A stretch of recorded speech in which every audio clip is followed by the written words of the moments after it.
Shalom, kita berjumpa lagi dengan acara yang indah dan yang berkenan di hadapan Allah. Mari kita mempertumbuhkan iman kita dengan cara kita mendengar firman Allah yang bisa mengubah hati kita dan iman kita tumbuh sehingga masa depan kita, sehingga persoalan kita, sehingga hidup kita menjadi terang. Bukan hanya itu, bahkan doa-doa kita boleh ada di hadapan Tuhan dan dijawab oleh Tuhan. Mari kita tunduk kepala dan kita mau berdoa.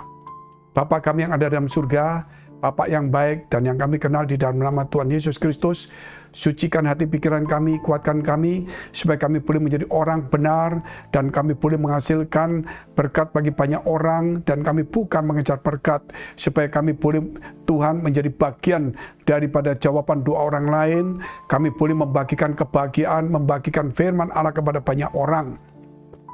Tuhan, berikan kepada kami hati yang selalu mengasihi, hati yang selalu rindu untuk diisi firman Tuhan, hati yang selalu ingin menjadi orang yang benar dan yang berkenan di hadapan Tuhan.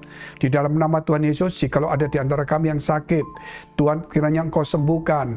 Jikalau ada kami di antara kami ada pergumulan, masalah, persoalan, tantangan, kiranya Tuhan Engkau memberikan kelepasan, kelegaan, damai sejahtera, keberhasilan dan kemenangan.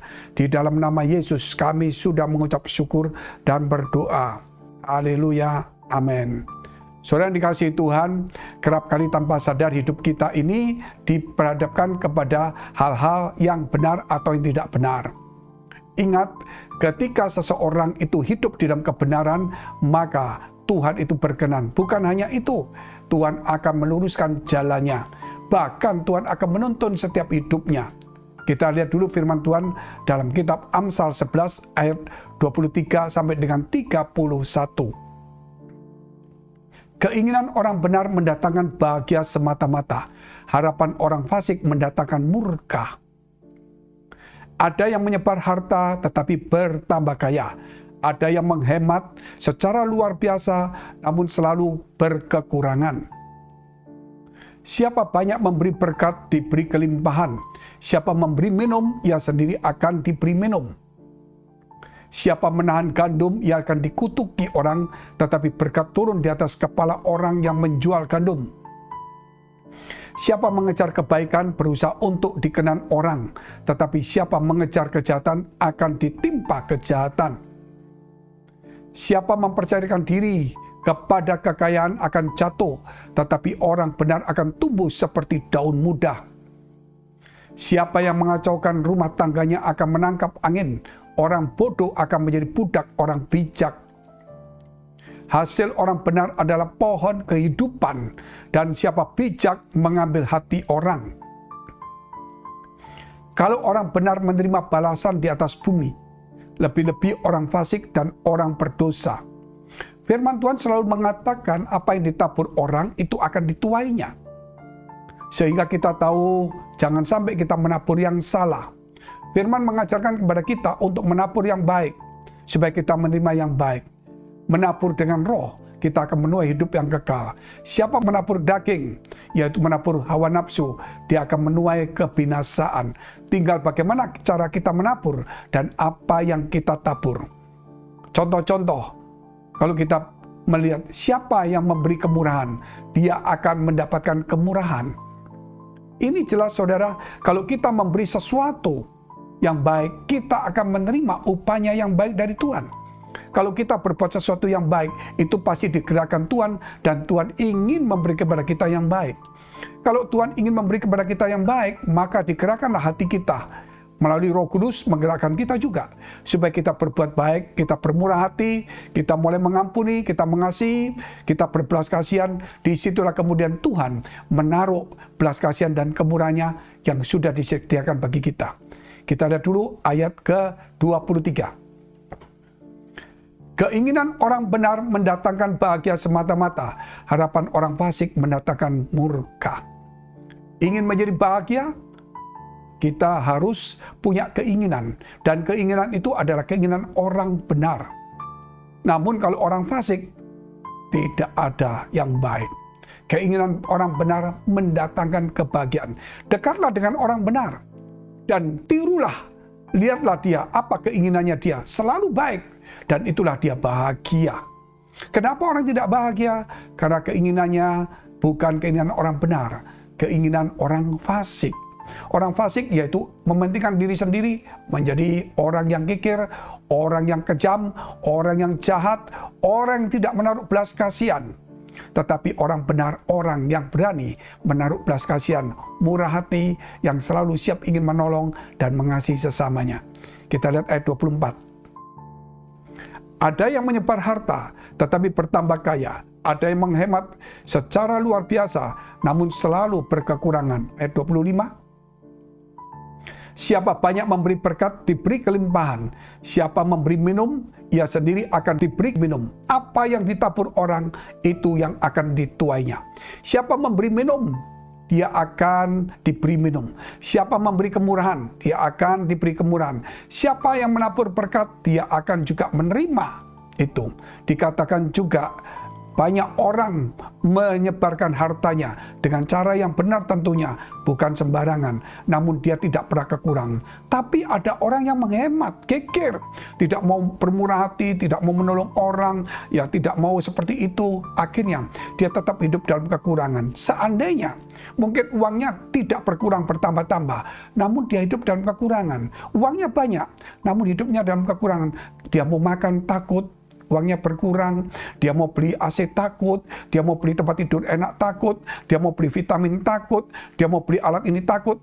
Akhirnya hidupnya menderita karena pikirannya, karena dia takut untuk membuang hartanya untuk hal-hal yang baik. Saudara, harta diberikan Tuhan kepada kita adalah untuk melengkapi kita, untuk kebaikan kita maupun kebaikan orang lain.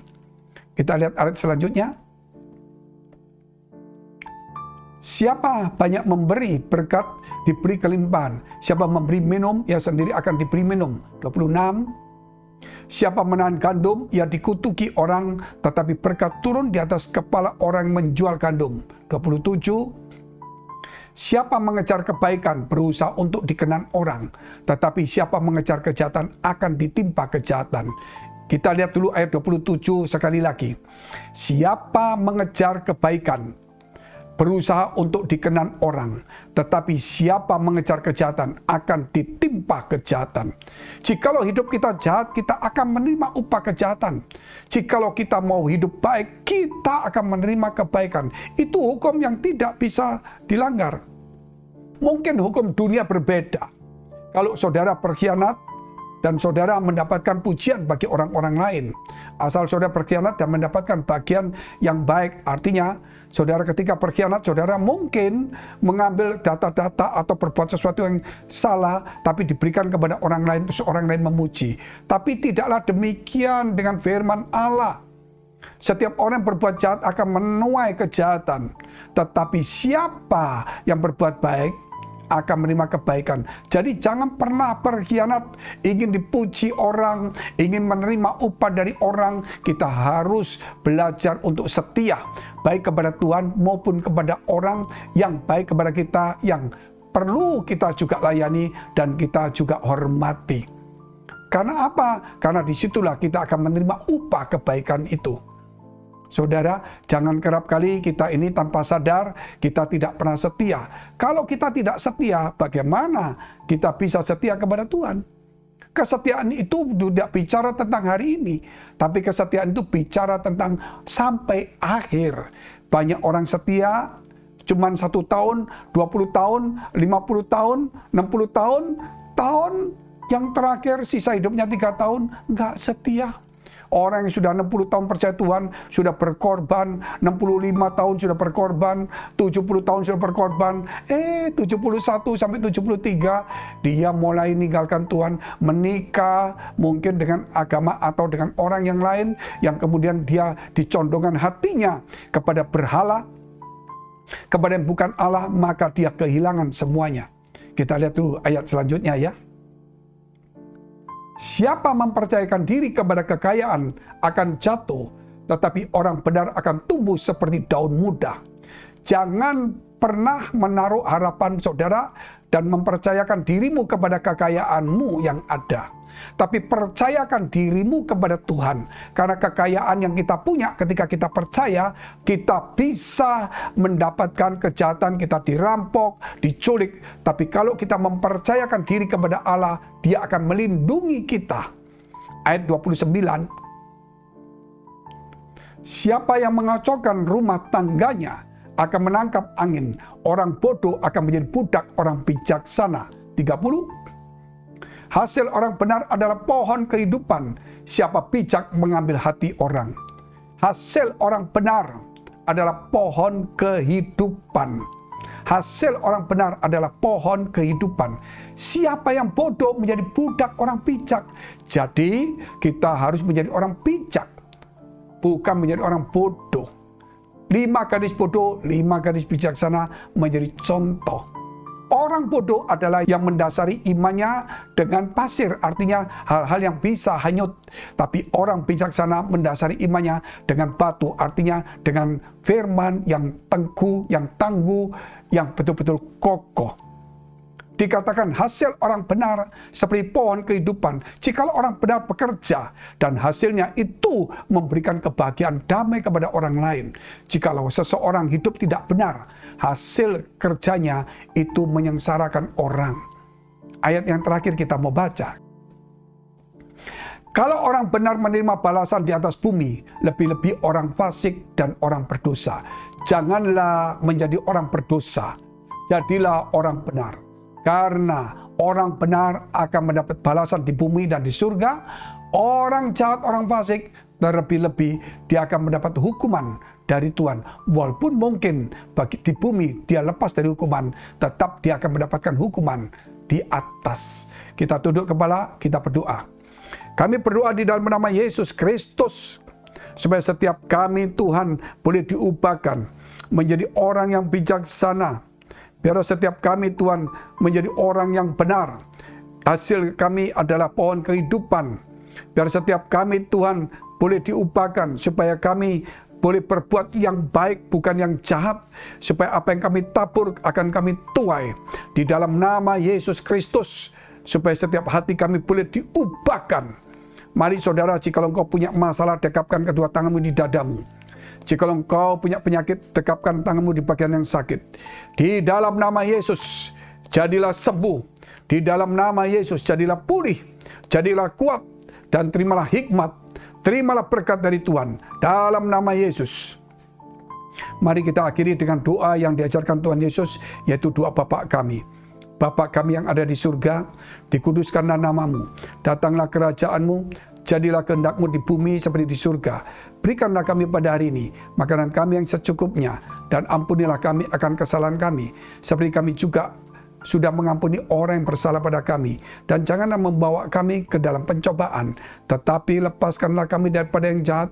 Karena Engkau punya kerajaan dan kuasa dan kemuliaan sampai selama-lamanya. Amin. Jikalau saudara masih membutuhkan doa dan konseling, silakan hubungi nomor yang tertera. Tuhan Yesus memberkati.